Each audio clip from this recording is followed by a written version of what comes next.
ਬਿਸਮਿਲ੍ਲਾਹਿਰ ਰਹਿਮਾनिर रहीम। ਸੱਜਣੋ ਤੇ ਮਿੱਤਰੋ, ਉਮੀਦ ਹੈ ਤੁਸੀਂ ਖੈਰ ਨਾਲ ਹੋਵੋਗੇ ਤੇ ਰੱਬ ਸੋਹਣੇ ਨੇ ਤੁਹਾਨੂੰ ਮੁਸ਼ਕਿਲ ਵੇਲੇ ਤੋਂ ਮਹਿਫੂਜ਼ ਰੱਖਿਆ ਹੋਵੇਗਾ। ਅੱਜ ਦੀ ਗੱਲ ਉਹਨਾਂ ਦੋਸਤਾਂ ਦੇ ਨਾਂ ਹੈ ਜਿਹੜੇ ਚੜ੍ਹਦੇ ਤੇ ਲਹਿੰਦੇ ਪੰਜਾਬ ਵਿੱਚ ਵੰਡੀ ਇੱਕ ਸਕਾਫਤ ਤੇ ਰਹਿਤਲ ਨੂੰ ਸੀਨੇ ਨਾਲ ਲਾ ਕੇ ਜੀ ਰਹੇ ਨੇ।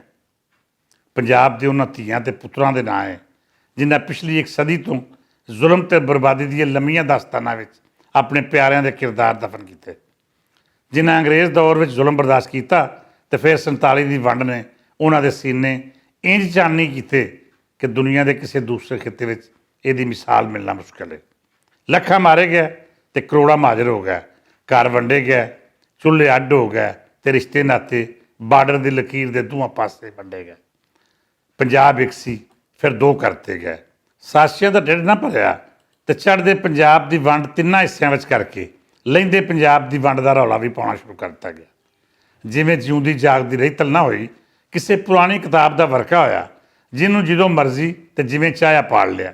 ਪੰਜਾਬੀਆਂ ਵਾਸਤੇ ਇਹ 100 ਵਰੇ 100 ਜਨਮਾਂ ਦੇ ਇਮਤਿਹਾਨਾਂ ਬਰਾਬਰ ਸਨ ਤੇ ਹੁਣ ਵੀ ਪੰਜਾਬ ਦੀ ਧਰਤੀ ਦੇ ਇਮਤਿਹਾਨ ਮੁੱਕੇ ਨਹੀਂ। ਚੜ੍ਹਦਾ ਪੰਜਾਬ ਹੋਵੇ ਜਾਂ ਲਹਿੰਦੇ ਪੰਜਾਬ ਵਿੱਚ ਪੁੰਗਰ ਦੀ ਸੋਚ, ਦੋਵਾਂ ਪਾਸੇ ਅਮਨ ਤੇ ਉਮੀਦ ਦੀ ਗੱਲ ਹੀ ਕੀਤੀ ਜਾਂਦੀ ਹੈ। ਬਦਕਿਸਮਤੀ ਵੇਖੋ ਕਿ ਅਮਨ ਦੀ ਗੱਲ ਕਰਨ ਵਾਲੇ ਪੰਜਾਬੀਆਂ ਨੇ ਹਰ ਦੌਰ 'ਚ ਸਭ ਤੋਂ ਵੱਧ ਨੁਕਸਾਨ ਵੀ ਚੁੱਕਿਆ।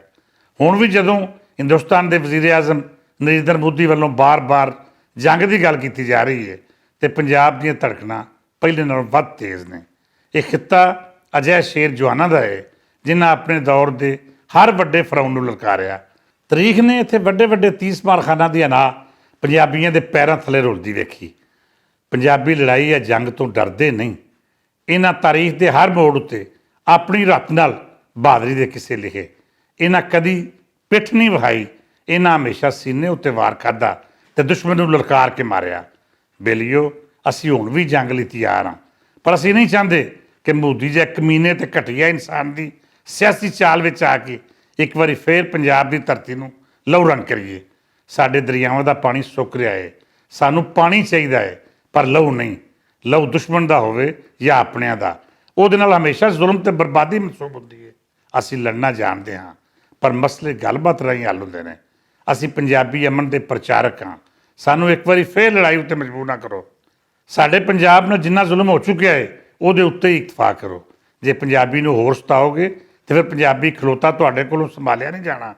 ਖਾਸ ਤੌਰ ਉੱਤੇ ਮੇਰੇ ਚੜ੍ਹਦੇ ਪੰਜਾਬ ਵਿੱਚ ਜੋ ਜ਼ੁਲਮ ਮੁਸਲਸਲ ਜਾਰੀ ਹੈ ਉਹਦਾ ਰੱਦ-ਏ-ਅਮਲ ਭਾਰਤੀ ਸਰਕਾਰ ਵੀ ਵੇਖ ਰਹੀ ਹੈ ਤੇ ਦੁਨੀਆ ਨੂੰ ਵੀ ਸਮਝ ਆਉਣੀ ਸ਼ੁਰੂ ਹੋ ਗਈ ਹੈ ਕਿ ਖਾਲਿਸਤਾਨ ਦੀ ਤਹਿਰੀਕ ਕੋਈ ਕਮਜ਼ੋਰ ਤਹਿਰੀਕ ਨਹੀਂ। ਇਹਦੇ ਵਿੱਚ ਗੋਲਡਨ ਟੈਂਪਲ ਉੱਤੇ ਹਮਲੇ ਤੋਂ ਲੈ ਕੇ ਲੱਖਾਂ ਪੰਜਾਬੀਆਂ ਦੀਆਂ ਉਹ ਕੁਰਬਾਨੀਆਂ ਵੀ ਨੇ ਜਿਨ੍ਹਾਂ ਨੂੰ ਆਪਣੇ ਹੱਕ ਦੀ ਗੱਲ ਕਰਨ ਪਾਰੋਂ ਜਾਨੋਂ ਮਾਰ ਦਿੱਤਾ ਗਿਆ ਜਾਂ ਉਮਰ ਭਰ ਲਈ ਆਬਾਦ ਕਰ ਦਿੱਤਾ ਗਿਆ। ਚੜ੍ਹਦੇ ਪੰਜਾਬ ਦਾ ਮਜ਼ਲੂਮ ਹੋਵੇ ਜਾਂ ਲਹਿੰਦੇ ਪੰਜਾਬ ਵਿੱਚ ਸਿਆਸਤਾਂ ਦਾ ਮਾਰਿਆ ਆਮ ਆਦਮੀ, ਕਹਾਣੀ ਦੋਵਾਂ ਦੀ ਇੱਕੋ ਜਿਹੀ ਹੈ। ਪੰਜਾਬ ਦੇ ਇਹ ਲੋਕ ਹੁਣ ਕੋਈ ਨਵਾਂ ਐਡਵੈਂਚਰ ਨਹੀਂ ਚਾਹੁੰਦੇ। ਹੁਣ ਇਹ ਅਮਨ ਤੇ ਸ਼ਾਂਤੀ ਦੀਆਂ ਰਾਹਾਂ ਲੱਭਦੇ ਨੇ ਜਿੱਥੇ ਮਾਜ਼ੀ ਦੀਆਂ ਕੋਤਾਹੀਆਂ ਤੋਂ ਸਬਕ ਸਿੱਖਦਿਆਂ ਇੱਕ ਦੂਜੇ ਨਾਲ ਪਿਆਰ ਦੀ ਗੱਲ ਕੀਤੀ ਜਾਵੇ।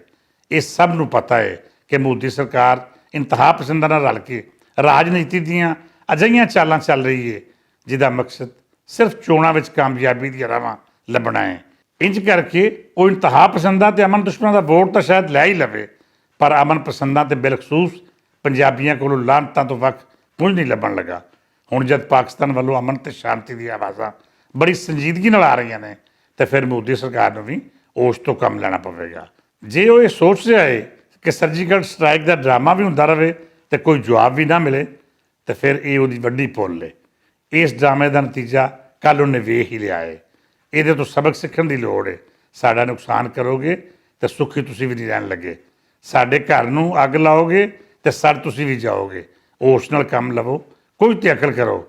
ਮੈਂ ਇੱਕ ਵਾਰੀ ਫਿਰ ਅਮਨ ਦਾ ਪੈਗਾਮ ਦੇਣਾ ਵਾਂ। ਇਹ ਪੈਗਾਮ ਮੇਰੇ ਚੜ੍ਹਦੇ ਪੰਜਾਬ ਵੱਲੋਂ ਵੀ ਹੈ ਜਿਹੜੇ ਪਹਿਲਾਂ ਹੀ ਦਿੱਲੀ ਸਰਕਾਰ ਤੋਂ ਤੰਗ ਬੈਠੇ ਨੇ।